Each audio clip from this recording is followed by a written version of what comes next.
સાહેબ આટલો મોટો મારા વિસ્તારમાં કાર્યક્રમ છે, કલેક્ટર સાહેબ, પ્રાંત સાહેબ અને પ્રાયોજનાજી શર્માજી, હું અહીંનો ધારાસભ્ય છું ભાઈ, મને કેમ કોઈ ફોન બી નહીં કર્યો, પત્રિકા નહીં, જાણ નહીં, ખુલાસો કરો. હું ધારાસભ્ય છું ભાઈ, આ મારું અપમાન નથી, મારી જનતાનું અપમાન છે. આ મારું અપમાન નથી, મને કોઈ કાર્યક્રમનો મોહતાજ નથી.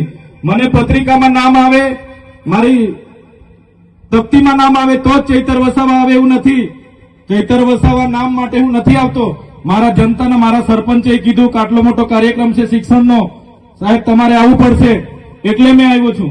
અને કલેક્ટર સાહેબ તમારી જવાબદારી છે, તમે વહીવટ છો, તમે મને ફોન કરીને જણાવો ને કાર્યક્રમ છે, મંત્રી સાહેબ ગાંધીનગરથી આવે છે, કઈ તકલીફ છે અમારાથી તમને? પ્રાયોજનાજી શર્માજી તકલીફ આપતો તો કેમ ભાઈ તમે અમને જાણ નથી કરતા, કેમ આમંત્રણ નથી આપતા? તમારું વહીવટી તંત્ર હું ધંધા કરે છે ને બધું ખબર છે. હમણાં મોદી સાહેબ આવ્યા હતા, ખર્ચો થાય ભાઈ, 8-10 કરોડ રૂપિયાનો ખર્ચો થાય. તમે દેવ મોગરામાં ડેકોરેશન માટે કલેક્ટર સાહેબ 16 કરોડ રૂપિયાનો અમારા આદિજાતિ બજેટમાં ખર્ચો પાડ્યો છે.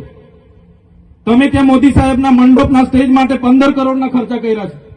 ટોયલેટ, મોબાઈલ ટોયલેટ માટે 2,40,000નો 2 કરોડ ને 40 લાખના તમે ખર્ચા પાડ્યા છે. નાસ્તા માટે 2 કરોડ ખર્ચા પાડ્યા છે. તમે ડોમ માટે 2 કરોડ ખર્ચા પાડ્યા, ચા માટે 2 કરોડ ખર્ચા પાડ્યા, બસ માટે 2 કરોડ ને 71 લાખ રૂપિયાનો ખર્ચો પાડ્યો. કેમ? અમે સવાલ પૂછીએ એટલે તમને નડીએ છે? તમારા મનમાં ધુમાડો હોય તો કાઢી નાખજો ભાઈ, બરાબર છે? આ જનતાના ટેક્સના પગારે આપણે બધા છે. ઓ ભાઈ, ધારાસભ્ય છું, લોકોએ મને ચૂંટ્યા છે, મને આમંત્રણ જોઈએ ભાઈ. આ કોઈના પૈસાથી આ બિલ્ડિંગ નથી બની, તમારા ઘરના પૈસાથી બની છે. અરે વિષય પર તો મને આમંત્રણ કેમ નથી આપ્યું? મને જાણ કોઈ એક ફોન કેમ નથી કર્યો? કેમ ભાઈ? અમે ધારાસભ્ય ચૂંટાયેલા છે, લોકોએ અમને અધિકાર આપ્યા છે, અમારો અવાજ તમે દબાવવાની વાત કરો છો. અમને કેમ નથી આમંત્રણ આપ્યું? તમે